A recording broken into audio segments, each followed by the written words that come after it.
Good morning, good afternoon, whatever it is, wherever you are. It's me again, Jen. Hello! And a happy spooky season! I'm so excited. It's October. October is my favorite month.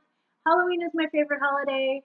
It is not just because it's so close to my birthday. I swear, I just love all the spooky and I love all the witchy, which is why we are doing the Witches Tarot, which I've had this deck for like over 20 years. I really don't remember when I bought this deck. I've had it that long and it's in such good shape because I very rarely use this deck to do readings. I don't know if it is because the imagery is very photorealistic and very naked, and so I kind of hesitate to bring it to certain places. Also, there is this big black pentacle on the back, and some people still have some issues with that, so I try not to push boundaries too hard. I know we have a greater acceptance of witchcraft and paganism and all of those things in this day and age. 20 years ago, probably not as much, especially in the small town I grew up in.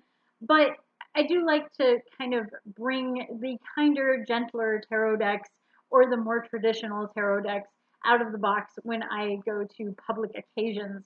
But I do love bringing this one out during October and witchy season and all of that kind of stuff. So without further ado, let's see what card we have for today. Okay, I'm super excited about this one. This is probably the most epic High Priestess card I've ever seen in a deck. She is just mind-blowingly energetic. There is so much femininity and feminine energy like blowing off of this character, and the drawing style and all the air blowing around, and like it just, you can just hear like epic music playing in the background of this character. I get a big thou shall not pass kind of vibe off of this card. It's really gorgeous. I love everything about this card, except, again, why are we putting a light font on a bright background?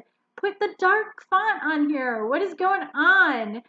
I don't know if this has to do with like the numbers that they're choosing or what, but yet I don't think it is, because the High Priestess is an even numbered card.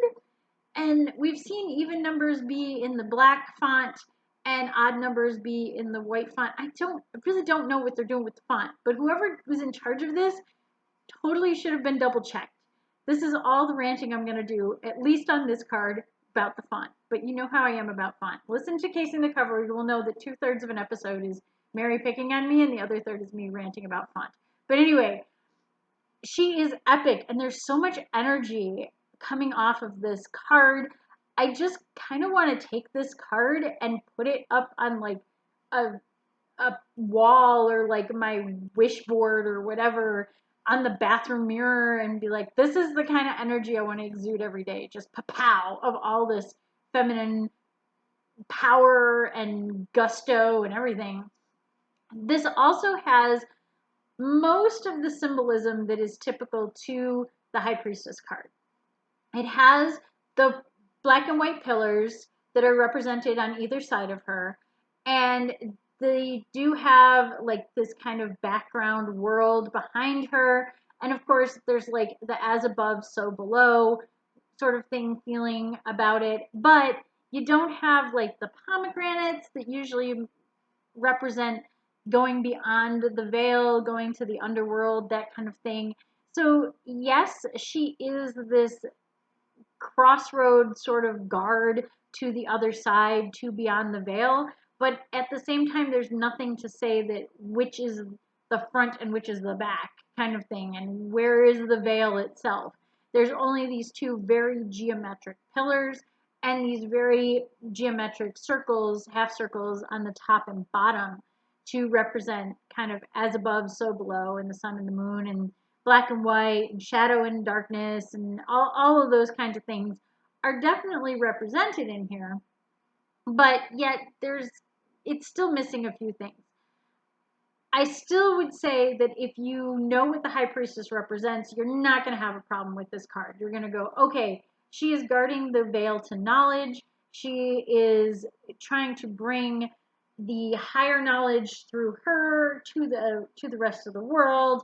She's this envoy, this catalyst, what have you, and she definitely has that catalyst sort of energy. I'm working on the next Cloud to Cloud book with Bob Frank, and I'm getting like major energy of like this is a scene that Hannah would be in kind of thing, as my little segue there. But it has that very witchy sort of high priestess energy as well. So while this is very typical, oh, almost didn't mention it. She does have like the triple goddess moon headband going on, which is hard to see unless you're way up close and can actually see the card. Hopefully in the picture of the card it will show up a little better. But I do like that too, because we are leaning into the witchy stuff with this one. We are leaning more into the pagan witchcraft sort of energy. So having that triple goddess aspect kind of promoted on her headpiece is a great way to harken back to that and go, hey, by the way, this is a witchy deck. Did you know? Check the back. Yeah, it's a witchy deck. So I like that about it. I also do like that she's kind of in these moon colors, which is again very typical to the High Priestess in a more traditional deck. She's wearing the blues and the silvers and things like that. I will say it's a little bit of a bummer that these are not more patterned, I guess, with the imagery on the fabric. It's very monotone with the clothing. So if clothing is blue, it's blue. There's no pattern on it. If clothing is green, it's very green. So I like that as far as like clarity is concerned. And I do think it's a pretty deck. It is not one of the prettier, fancier decks that I have. And I am not as drawn to it as I am to like the more artsy fartsy sort of decks. The clarity aspect of it though is great.